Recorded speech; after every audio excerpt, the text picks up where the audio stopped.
Hey all, it's Mr. Allen back again with another video. Welcome to the channel. Any support you would show to the video or the channel today would be much appreciated. With that, let's get right into it. Today I just want to do a little talk about video. This is my thoughts on the Final Fantasy VII Remake before the release of Final Fantasy VII Rebirth.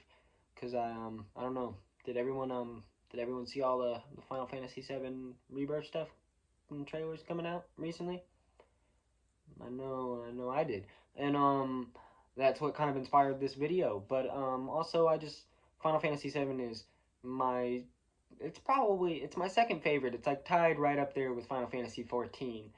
And it's definitely my favorite that isn't 14, if that makes sense, to put it that way. And Cloud is probably my favorite Final Fantasy character overall, probably. So I just wanted to like ramble about it a little bit for all the excitement that's going on right now, and give my thoughts on the you know, specifically the first part, the Final Fantasy VII remake, but also maybe share a little bit about um things I'm excited to see and interested to see how they turn out inside Final Fantasy VII Rebirth. And also, maybe give some of my thoughts comparing it to the original Final Fantasy VII, because I've also played that and have the context of the original. So let's just kind of give an overall like synopsis of Final Fantasy VII real quick. We have this little guy named Cloud inside this little town, um, and he is with this little girl of some importance named Tifa Lockhart, and his name is Cloud Strife, and they're good buddies and childhood friends, and he plans to go to be a part of Shinra and part of Soldier. Soldier is this group of people that are basically like a military. Um, but they're an industrial power plant actually, but they serve as kind of a military as well. And it's interesting that way. But basically that's his dream, and he wants to go do that and become strong and become a hero. And eventually he does do that, and when he does, it doesn't really go quite to plan. Things start falling apart quickly, and eventually he meets a soldier that ended up being very memorable, and he quickly teamed up with, became friends, and um, ended up becoming kind of a role model in the future in a weird way. Is Zach Fair. Um, Before I get any further, I just feel the need to put this out here actually. Spoiler warning here. Spoiler warning for any Final Fantasy VII stuff. I feel like that'll be clear. But yeah, spoilers going forward. After he meets Zack Fair, it's worth mentioning he has a very important girly friend named Aerith, and she's very important to the overall arcing story. And after their little experience, they both end up not only with Mako poisoning, but also with this unique stuff called Genova cells, which will be very important later on and connects them to other characters and whatnot, such as our main bad guy, Sephiroth. And I'm not gonna like spoil the whole ending to Final Fantasy VII Crisis Core, but basically it ends with the game kind of spoils it. But basically, it ends with Zack dying usually, and at the end of this one, it kind of shows a version of us not doing that, and we have no idea what's going on with that. And I just want to say first and foremost, I don't know what to think about that change. I have no idea how that's going to go, how I'm going to feel about it, and right now it just kind of makes me uneasy, and I'm worried, and I'm excited, and it's a bunch of weird emotions, and we'll just have to see how it goes. But in the original, he ended up dying there, and Cloud was just kind of traumatized and kind of tried to role model himself after him and kind of take Zack's place. And he actually kind of in his brain thought he was Zack for a while because Mako poisoning and Genova cells be messing Cloud up in this. But we're not really clear if that's true in the remake at all yet. We're not really sure. We kind of think so, but at the same time, he doesn't actually. He knows he's Cloud, but at the same time, he does think that he was a first-class soldier and stuff like that. Um, it's only certain things with his memory and stuff that is weird and off. And we also see scenes inquiring that something might have different happened at the end with Sephiroth and Zack and Cloud when Cloud stabbed Sephiroth. But we're not really sure exactly. It was very infamous back in the day what exactly happened there anyway. but we're not exactly sure if this version is going to be different, or if they're going to alter that going forward. And I feel the need to just give a lot of the background context on Crisis Core because it is the prologue, and they recently came out with the Final Fantasy VII Crisis Core Reunion. And let me know if you think that's something I should talk about and go into more in context as the actual Crisis Core game and whatnot. But going forward, Cloud is a little older now, not with Shinra anymore, obviously, and he teams up. He's actually working as a freelance, like, um, mercenary, but he ends up teaming up with Avalanche and Tifa Lockhart and Barrett and those characters. And they quickly start fighting against the Shinra industrial power plants and exploding the power plants, doing actual terrorism, even though these people are very bad in murdering the planet, as Barrett definitely wants you to know. But as you go through it, you realize that there is definitely more than just them murdering the planet going on. That Shinra is a little eviler than that. That they have weird aliens in their basement. That Sephiroth might potentially still be around and a threat. He literally kills a major character here, so a major character of at least some importance to some extent, or at least someone in the beginning you think is going to come to a lot of importance, gets ended quite early here, and they do throw a good scare at you and whatnot, kind of thinking some other stuff's going to go down, but thankfully no other characters passed at the hands of Sephiroth in the story. And I will say that I thought it was weird, and I didn't really kind of like how early they were fleshing out Sephiroth. I guess Sephiroth is a big part of the promo, he's a big part of the game, and they kind of think maybe he should have been in it more back in the day, maybe is kind of what they're thinking. I kind of think they should have just waited a bit longer. Like, I don't mind that he was in the first game, I just wish they would have waited a bit longer, and I don't think that at the end, for instance, we did not need a whole Sephiroth Cloud weird. We didn't need a whole Sephiroth Cloud in the game boss battle. We didn't need it this early. You could have saved it for the second or third game, given us something different to look forward to later on. I kind of thought that because we're doing the whole Whisper boss battle, that was enough probably, right? So as far as the ending of the game, I have a lot of weird feelings and just don't quite understand and know how to feel with all the changing fate and whatnot. And I feel like all that is a lot to be determined, and we're just going to have to see if that turns out to be good or not. You know what I mean? But as far as the base Final Fantasy VII story here and the stuff they kept the same, there's a lot of good stuff here. The stuff with everything from the giant house to whole music numbers, Cloud dressing like a girl, all of it's here, and all of it is awesome to see. And even more fleshed out with a few new original characters, plenty to do. One of the best battle mechanic systems I've ever seen. It's glorious and beautiful and awesome, and playing as all these different iconic Final Fantasy VII characters and these amazing graphics is as awesome as you think it would be. Not to say anything couldn't be bettered or tweaked. I'm sure they will be, and I'm sure there will be new systems and whatnot. More summons, I'm hoping. Really is a big one. I would love to see some summon action. The weapons, the systems for the leveling and the upgrading and all that is pretty good, pretty decent. I'm not saying, again, on this system, I'm not saying it couldn't be tweaked or bettered, but it was really good, solid. Everything was very functional, very fluid. Very, very rarely you'd come across something that was kind of a slug, and even this game, in recent time, I would say is one of the better examples of good side quests in a Final Fantasy game. I would say it's better than 16's side quests and 15's, both, in my opinion, just to compare it to more recent Final Fantasy titles like itself.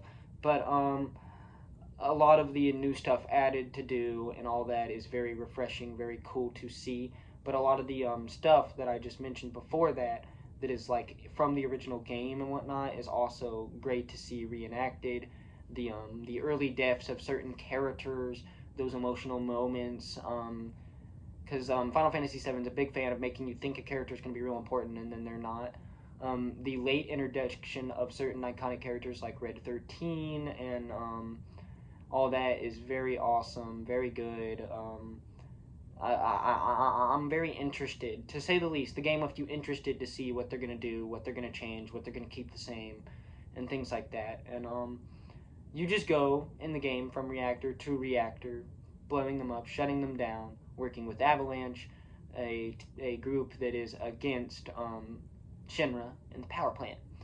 And that's basically the whole game. Is you're just destroying these things, and at the end your gear kind of shifts to, hey, now we gotta fight Sephiroth. Sephiroth's around. This is um, craziness.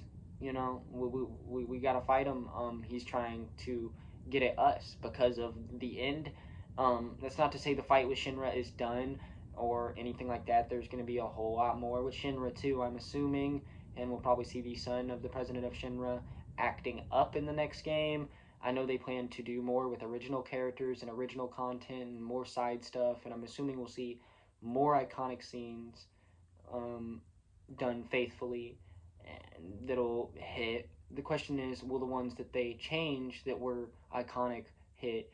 Because they've teased and very heavily said that they plan to potentially manipulate the Arif, the spoiler, the Arif death scene um, from the original games. I don't really think that. This has been one of the debates since they decided to start the remake. Is this characters that are dead should stay dead? Should they have a potential of coming back or staying alive, and maybe we try a different character? Everyone's talked about what is going to happen, and I will say that's one of the biggest and definitely the most exciting things that are keeping you on your toes here, and that is best about the changing, being able to change things, is it's going to keep you on your toes more. But I will say that my favorite part of Final Fantasy VII Remake at the end of the day was seeing those iconic scenes redone. The chase down the highway and the little car at the end. When the bike scenes with Cloud and this lady, I forget her name, on the I can't believe I forgot her name. R.I.P. On the bike and all that, and just all those iconic scenes that are just really good to see, and were done pretty much to a T and almost perfectly in my opinion. But with having it so similar in the beginning here, they played it a little safer. With the only thing that really put me off and kind of made me go, I don't know what's happening here and I don't know how to feel about it, was being the whisperers up until the very end. So they played it relatively safe, while not too safe in the first part. The question is, are they going to continue to do that? Are they going to go crazy with it? Are they going to play it even safer? What's the route? I doubt it's going to be safer. They're either going to try to keep a healthy medium, or they're going to go absolutely crazy and ruin the game. And I hope they don't. I hope they don't go absolutely crazy and ruin the game. Or if they go absolutely crazy, I hope they pull off a dang miracle and make it good or even better somehow. When you're doing a project like this and it's based off a previous project, but you plan to change certain things, it really, it could go one way or another. You're either going to end up with a superior version or not. But when it comes to adapting a remake like this, with the previous version in mind, it just, I just hope that they don't tarnish anything. We don't want something to be so bad that it like ruins the hype and love for Final Fantasy VII that the fandom has. You know what I mean? And I feel like it's just very important to walk that line carefully. So that would be my personal, I guess, advice to them, and just my wants and praise for the future in Final Fantasy VII Rebirth. We are getting a lot of really, really important moments in this next game, like the Nibelheim flashback and just a lot of really important ones. So I really hope I really hope they hit. It looks amazing. I feel this need to stress that Final Fantasy VII Rebirth looks amazing, and that I am excited. But like I said with the Zack stuff earlier and all that, I'm just worried. All the changing stuff when you love a game this much is very worrying. Makes you a little anxious. But excited, I'm excited. It keeps me, like I said, it keeps you on your toes. And some of the stuff they added in there was just really cool, like the room with the ancient stuff, and getting to learn about the ancients and Arif, Arif's people technically and stuff like that is just interesting. And you never got to learn too much about them in the original, so I'm glad they're trying to expand upon things that I really wanted them to expand upon, and that I feel like are reasonable conclusions to be like, hey, we should have expanded upon that back in the day. We should. So, I like to see that. I wonder if we're gonna hear any more, or if that's all we're getting, or what's going on, because we don't know how fickle they're trying to leave us. Because we only know so much about the Cetra and the Ancients, and that was cool. And as far as my favorite scene in the game, it's really it's a head scratcher to be real. It's kind of hard to pick them. Um, when we have the major character deaths in the first half of the game, of course those scenes are incredible. We have the opening reactor, the opening reactor scenes, just crazy. But then there's like I said, one of my favorites, the house scene, the dancing scenes, all that is in here. We have we of course we have the later major character death and the death scare of Barrett. That is just that's probably my favorite scene is right there in that little in the little um in the Shinra president building, the Shinra the main Shinra building. They're in the main Shinra building, and that's probably my favorite scene is right up there up top. And some of these other scenes I'm bringing up again are just kind of like closer ups.